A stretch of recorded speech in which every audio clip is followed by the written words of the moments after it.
Buenas tardes, Perla. Buenas tardes a Raúl. Un gusto en verlos nuevamente. Doctor, ¿cómo está?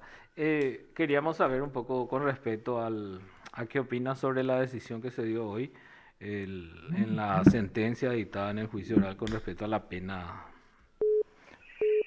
Bueno, Raúl, primeramente, sí, desde luego que a prima facie yo como representante de la sociedad no estoy conforme con la pena aplicada, que es lo que se iba a discutir en este juicio oral y público, teniendo en cuenta que ya la reprochabilidad, o cómo se entiende eso, ya la responsabilidad penal de los tres acusados en el ilícito, eso ya fue discutido, ya fue debatido y fue confirmado por la Cámara, ¿verdad? Ahora, ¿por qué estoy en desacuerdo? Porque yo en el juicio solicité una pena mayor a la establecida por el Tribunal de Sentencia, ¿verdad?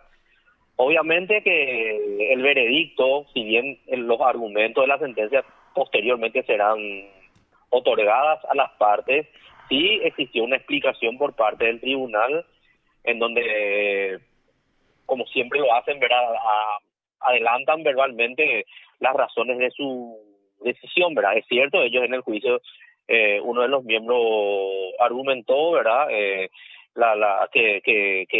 esa posición del tribunal, que ellos no pueden otorgar una sanción mayor a la que el anterior tribunal dio por el principio de la reformatio imperio, o reforma en perjuicio. Bueno, y eso son cuestiones que se va a evaluar también. Yo también soy un hombre de derecho, también soy una persona que debo atender posteriormente los argumentos, analizar, ¿verdad? Eh, si es que yo estoy equivocado en mi visión o realmente el tribunal se equivocó, ¿verdad? Y esas son cuestiones en el caso de que considere de que existió una equivocación por parte del tribunal, como bien dijo la presidenta del tribunal, a las partes les asiste el derecho a la apelación especial. Pero eso es concretamente lo que pasó. Yo solicité la pena de 4 años, 6 meses a 2 y 4 años a 1. Y bueno, esperaremos la sentencia judicial y analizaré en consecuencia posteriormente la viabilidad o no de una apelación especial. En este caso, doctor, ¿usted está o no de acuerdo con la aplicación del principio de la reformatio impeius? Bueno, el argumento que yo tengo al respecto, yo sabía de esta, pero ni siquiera la defensa en el juicio fue planteado en el sentido, porque acá hubo una nulidad parcial de la pena, o sea, y el efecto de la nulidad es concretamente que nunca existió ese es el efecto de una nulidad. Entonces, en ese entendimiento yo creo de que yo estoy habilitado a solicitar la sanción que yo estimo conveniente en base a la reprochabilidad ya demostrada, que es diferente a una situación que se dio en una audiencia preliminar cuando el tribunal de sentencia anterior había condenado solamente por el hecho de poner estafa y no así el cobro indebido en erario. Que ahí estamos hablando de una cuestión de hechos en donde el mismo Ministerio Público, no por estar de acuerdo, sino por estrategia procesal no apeló. En ese caso sí, pero en este caso directamente lo que se hizo es anular la pena, es dejar sin efecto. Es por en esa posición que yo solicité la pena que solicité en ese juicio oral y público. Pero bueno, el tribunal de sentencia ya me adelantó cuál fue su criterio. Ellos dicen que ellos no podían dar una sanción mayor a la que estableció un tribunal anterior, y voy a analizar y, y en caso de que siga considerando que yo estoy con la razón, haré uso de ese recurso. Doctor, en este caso ellos habían sido condenados ya por estafa, ¿verdad? Por estafa, y, Ujú. ellos fueron condenados a la pena privativa de libertad, que creo que fue 2 años, 6 meses, no sé si era 3 a 2 ellos y 2 años, 6 meses antes, o era 2 años, 6 meses y dos, creo que sí. A ver, yo en ese momento decidí ya no, porque la posición que muchas veces nosotros tenemos también, pese a estar o no de acuerdo, es que estratégicamente más conviene, o alargar más un proceso en el sentido donde siempre tenemos los peligros de la prescripción, ya sea procesal y de fondo. Entonces muchas veces esas fueron las motivaciones por las cuales nosotros no quisimos recurrir. Ahora, en este caso, ante esta decisión, vuelvo a reiterar, voy a analizar y ver por qué de existir ese criterio, o de que tengan razón, ¿verdad? O sea, de que tengan razón lo que el tribunal alega, entonces directamente el juicio, acá está pendiente un juicio oral a otro coprocesado, ¿verdad?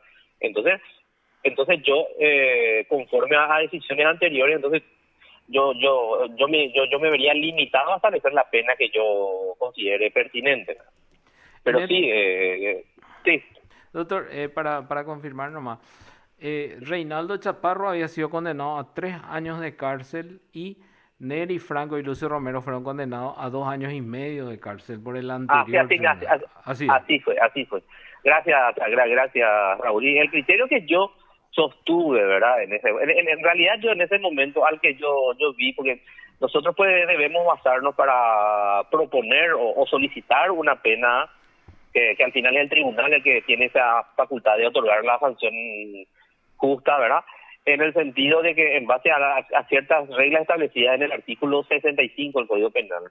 Y yo concretamente en mis alegatos, ¿verdad? Pedí una pena menor, la de 2 años, creo que era, no sé, 4 años, yo creo, 4 años, 6 meses, creo que. Sí, 4 años, 6 meses yo pedí aquella vez una que era menor en relación a los otros dos, en donde que en ese tiempo yo había pedido 5 meses, vos ya dijiste cuál es la pena del tribunal, pedí una pena menor teniendo en cuenta ya la edad del señor Lucio Romero, también el grado académico a donde él llegó. Entonces esa situación, entonces yo tomé en consideración como un atenuante para él que diferenciaba en la situación de los otros dos. Sí, doctor, pero con la nueva sanción aplicada, o sea, con la anterior sanción ellos se iban presos, con este ya no. Ahora hay ya 2 no. años y suspensión inclusive. Para los 3, efectivamente, ¿cierto? Con la aplicación de esta sanción, que es la sanción de 2 años, ¿verdad? Entonces se aplica la suspensión, lo que es la suspensión a prueba de la ejecución de la condena, en donde el tribunal de sentencia establece ciertas reglas de conducta. Vamos a ver cuáles son las reglas que el tribunal, en el entendimiento que hablemos de una pena firme, ¿verdad? Si esto queda firme, sí, entonces lo que se aplica son ciertas reglas de conducta de que si los procesados no cumplen, ¿verdad? Entonces necesariamente ellos podrían inmediatamente cumplir la pena privativa de 2 años. Pero es una posibilidad, cuando existe una sanción de 2 años, entonces la norma establece la posibilidad o obliga a que se le dé la oportunidad a los procesados de que ellos cumplan con ciertas reglas y ya, claro, y la condena que decir. Pero en estos momentos es la decisión del tribunal, tanto el Ministerio Público y seguramente la defensa, ¿verdad?, analizarán la viabilidad o no de un recurso. Es por eso que todavía no estamos ante una sanción firme. Sí, pero el tribunal adelantó que iban a suspender la ejecución de la condena y que ellos iban a tener que devolver al Estado paraguayo el perjuicio que habían. Sí, y esa es ellos adelantaron seguramente en su resolución judicial, entre las reglas que son ellos lo que establecen, una de ellas es la reparación del daño, o sea que lo que ellos percibieron irregularmente como salario, con lo que se demostró en juicio que ellos nunca cumplieron ese servicio, ¿verdad? Ellos, es la decisión del tribunal, estableció fecha, es esa resolución judicial, al aplicar la pena de 2 años, necesariamente se debe aplicar la suspensión a prueba de la ejecución de la condena. Eso es lo que ellos explicaron. Y de quedar firme, eso sería es como es cierto lo que vos decís, no, ellos no van a cumplir una pena privativa de libertad si no incumplen las reglas de conducta que establece el tribunal de sentencia. Una vez firme, obviamente. Doctor, muchísimas gracias. Con relación a Tomás Rivas, aprovechando, eso está todavía en la corte, ¿verdad? Tengo, el conocimiento que yo seguí era justamente de que la corte había hecho lugar, ¿verdad?, a la inhibición de un miembro del tribunal en relación al doctor Emiliano Rolón, y pasaba a la siguiente sala. Yo ahí realmente desconozco. Si vos tenés una información es porque seguramente uno de los miembros haya impugnado que algún tipo de decisión. Sí, el doctor haya Gustavo inhibido. Campos impugnó eso. No, claro, lo que pasa es que el doctor Gustavo Campos primero, en una oportunidad el doctor Emiliano Rolón se inhibió y el doctor Gustavo Campos impugnó, y la Cámara y la Corte, la Sala Penal, entonces no hizo lugar a esa inhibición del doctor Rolón, ¿verdad? Nuevamente, al bajar el expediente, en la defensa del señor Tomás Rivas le recusa nuevamente a Emiliano Rolón. Sí, y él se Entonces, aparta. él se va a argumentar. Y bueno, y entonces él nuevamente, ante esa recusación, él vuelve a inhibirse por segunda vez, ¿verdad?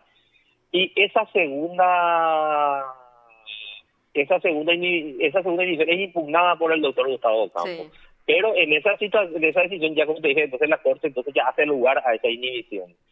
Interino al bajar el expediente, entonces sobreviene una recusación al doctor Gustavo Campos, y lo que él hace es allanarse a la recusación de la defensa. Entonces, al existir ese allanamiento, eso fue a la Corte, y la Corte entonces dispuso, la Sala Penal dispuso por un problema de que vaya y siga su trámite. Entonces ahí lo que correspondería el nuevo, el miembro otra vez, el otro miembro, en este caso el miembro a quien tomaría el lugar del doctor Campos, si toma la decisión de aceptar o inhibir, creo que era no recuerdo si era el doctor Santander. Entonces ahí ya no sé si es que él impugnó o no esa decisión judicial, pero ahí estamos hablando de dos miembros, falta un tercer miembro también que se tiene que reunir. De momento aparentemente no tenemos todavía un tribunal conformado al respecto. Doctor, y finalmente, ¿esta pena aplicada hoy a estos caseros podría influir en la pena eventual al diputado? Bueno, si tenemos el criterio de que uno ya no puede, por la reformatio imperio, una pena superior a esa establecida, sí. Y tenemos que tener, entonces existiría una limitación de que la pena no puede ser mayor a los 2 años, si es ese el criterio, ¿verdad? Ahora, eso sí, lo que sí, el diputado Tomás Rivas sí o sí, en la hipótesis de que sea considerado responsable por los delitos que se le atribuyen, que de haber colaborado con estos exfuncionarios de él, ¿verdad? Necesariamente siempre tiene que tener una pena menor que el de ellos, teniendo, en el caso de la estafa, la estafa no, él había sido procesado por el Ministerio Público por cobro indebido de honorarios en grado de complicidad, en la cómplicidad, y la conducta del cómplice es menos, pero teniendo en cuenta que ya no discutimos el cobro indebido, sino la estafa, él fue acusado en calidad de autor. En todo caso, él puede tener la misma pena o a veces mayor que los otros, ¿verdad? Pero eso en base al tipo penal que atribuye el Ministerio Público. Ahora, en cuanto al criterio de la reformatio imperio, de ser esa la posición correcta, entonces la pena no puede ser mayor de 2 años. Entonces depende bastante de que esta condena dada hoy se confirme, si es que es apelada. Es así como está concluyendo. Espectacular, doctor. Muchísimas gracias. Muy amable por este A ustedes contacto. también. Muchas gracias. Dale. Hasta luego. Lo escuchaste aquí en PDS.